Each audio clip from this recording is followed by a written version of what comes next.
Hello tout le monde, c'est Redfish et on se retrouve aujourd'hui pour une nouvelle vidéo.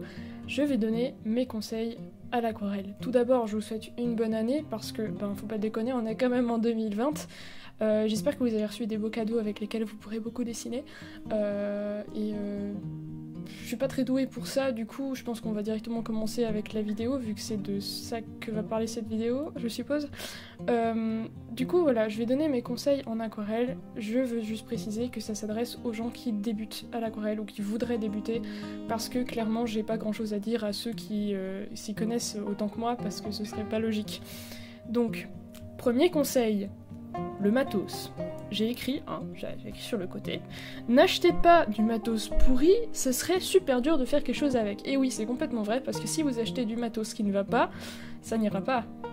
Voilà, c'était le Captain Obvious. Mais en vrai, on n'y pense pas souvent, et c'est vrai que si vous achetez du papier merdique, les couches vont pas se superposer, ce qui est bête vu que c'est une des premières techniques à l'aquarelle. Il faut superposer les couches. Donc si votre papier ne supporte pas ça, ça va vite être compliqué. Pour les pinceaux, pareil, si vous avez un pinceau de très mauvaise qualité, la pointe va être impossible à gérer, le plastoc et tout, ça va faire n'importe quoi, il va y avoir aucun détail, aucun fondu, ça va être très désagréable à utiliser, parce que ça va faire scrit, ça va être très... Rien qu'à la sensation, j'aime pas du tout, et j'aime pas du tout les pinceaux en plastoc. Il y a des poils synthétiques qui sont très très bien, il n'y a pas besoin d'avoir du poil d'écureuil, de martre ou je ne sais rien pour que ce soit potable, disons. Il y a des pointes synthétiques qui sont très bien, mais il faut juste acheter des trucs qui soient corrects. C'est-à-dire que vraiment le truc en plastique qui vient dans la boîte à couleur pour enfants, ça fonctionnera pas, vous arriverez jamais à faire le moindre truc correct avec ça, à moins que vous soyez des purs génies. Je sais pas comment vous faites dans ce cas-là. Ensuite, pour ce qui est de l'aquarelle, c'est pareil. Si vous avez une mauvaise peinture, clairement, si vous avez des aquarelles qui sont faites comme de la gouache et puis que vous êtes incapable de superposer des couches parce que là, c'est l'aquarelle qui se gratte toute seule, là non plus, ça va pas être pratique de faire quelque chose de correct. Et qu'est-ce que ça va faire? Ça va juste faire que ça va être frustrant. Ça va être ultra embêtant de peindre avec ça et vous allez très vite être démotivé. Alors là, pour commencer, c'est clairement pas la meilleure des méthodes d'être démotivé direct. Ensuite, un dernier conseil, c'est aussi que si vous achetez du matériel qui est nul, vous arriverez à rien, alors que quand vous achetez du matériel qui est entre deux, parce que clairement on va pas vous demander directement d'acheter le pinceau à 500 balles, parce que non, en fait c'est pas du tout raisonnable, mais par contre si vous achetez du matériel entre deux, clairement une fois que vous aurez acquis de la technique, ça va juste être magique de peindre avec du matos professionnel. Donc moi j'ai pas du tout de matos professionnel, à part 2 aquarelles, et puis voilà, c'est tout. Moi j'ai que des trucs un peu entre deux, et franchement ça fonctionne déjà super bien. À part le papier que j'utilise dans cette vidéo, qui est un super bon papier, mais je parlerai après de ce que moi j'ai utilisé dans cette vidéo. Toujours est-il que, voilà, achetez vraiment des trucs entre deux, donc pas des entrées de gamme, pas les trucs professionnels, mais voilà, des trucs entre deux. Donc pour ce qui est des trucs entre deux, moi j'ai ma palette Van Gogh qui fonctionne super bien, parce que voilà, c'est la base. Elle est absolument dégueulasse, parce que c'est comme ça que j'utilise mes aquarelles. Alors il y en a plein qui vont sûrement être outrés de la manière dont je traite cette palette. Ça fait bien 3 ans je pense que j'utilise vraiment tout le temps, et j'ai jamais dû remplacer la moindre couleur, donc ça dure très longtemps. C'est un petit investissement au début, mais franchement après voilà.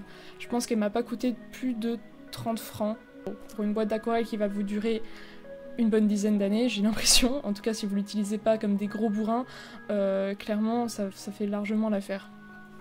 Ensuite, au niveau de mes pinceaux, j'utilise principalement dans ce dessin 2 pinceaux que j'ai chourés à mon collège. Oui, j'ai chippé des pinceaux à mon collège, j'irai les rendre, promis. Et c'est pour celui-ci un pinceau Artisti, et puis pour celui-ci un pinceau Art Création Filament 5/8.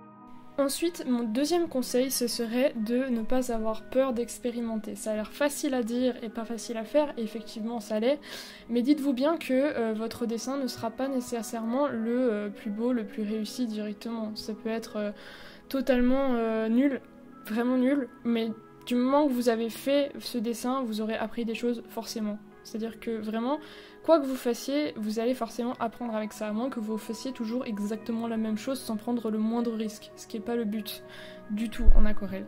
Donc moi j'ai mis là en écrivant, parce que toujours j'écris, défoulez-vous, faites des mélanges improbables, parce que oui, des fois on s'imagine pas à quel point ça peut bien rendre de mélanger du vert et du rouge. Je vous invite à regarder ma vidéo Tricolor Challenge, parce que ça c'était vachement intéressant. J'ai peint avec 3 couleurs et je suis tombée sur un rouge et 2 verts, donc là je vous ai spoil.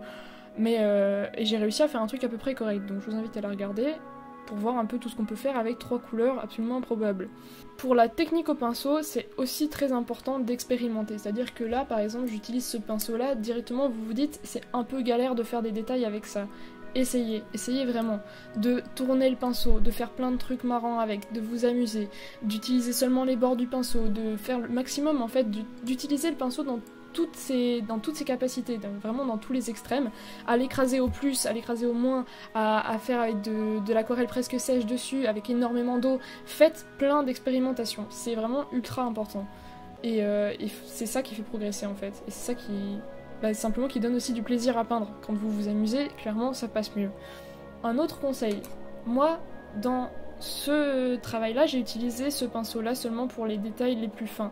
Au début, je vous conseille vraiment de ne pas utiliser ce genre de pinceau parce que clairement, ça va être impossible au début parce que vous allez vouloir faire beaucoup trop de détails, beaucoup trop vite, alors que le but à l'aquarelle déjà, c'est de savoir travailler les masses en fait.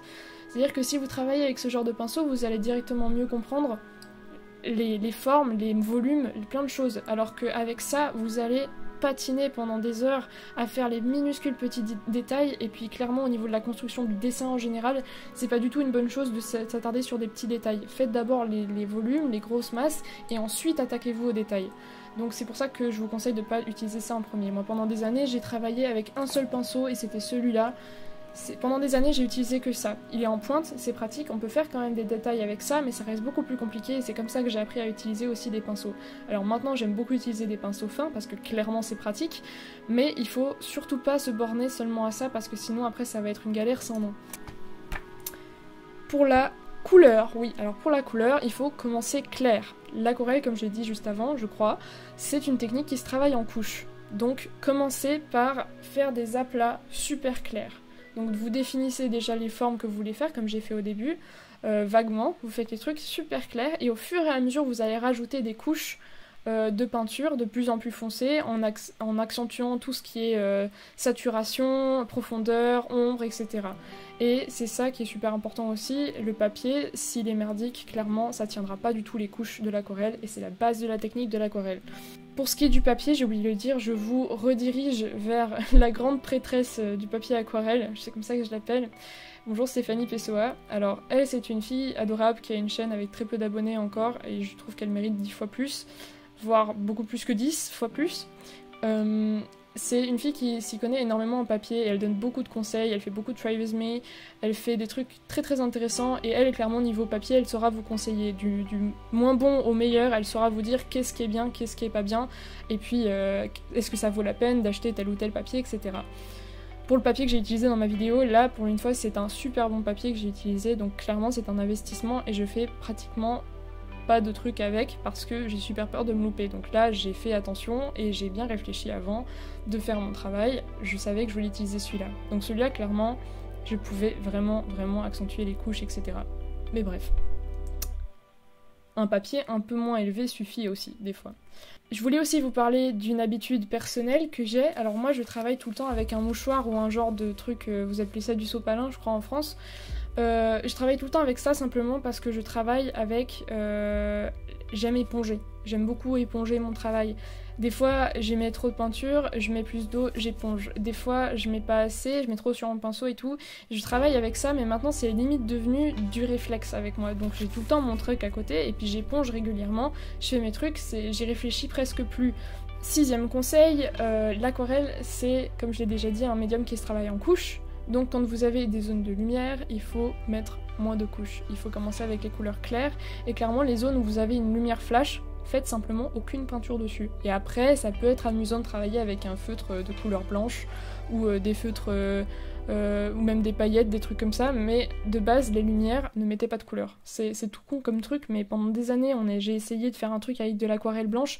Utilisez pas l'aquarelle blanche, ça peut être marrant pour faire des couleurs pastel un peu alternatives, mais sinon, c'est clairement pas une bonne idée d'utiliser l'aquarelle blanche. Utilisez le papier, c'est le papier qui est important. C'est pas comme de l'acrylique où tu peux repasser 1000 fois par-dessus, et puis t'arriveras à faire du blanc par-dessus du rouge fluo.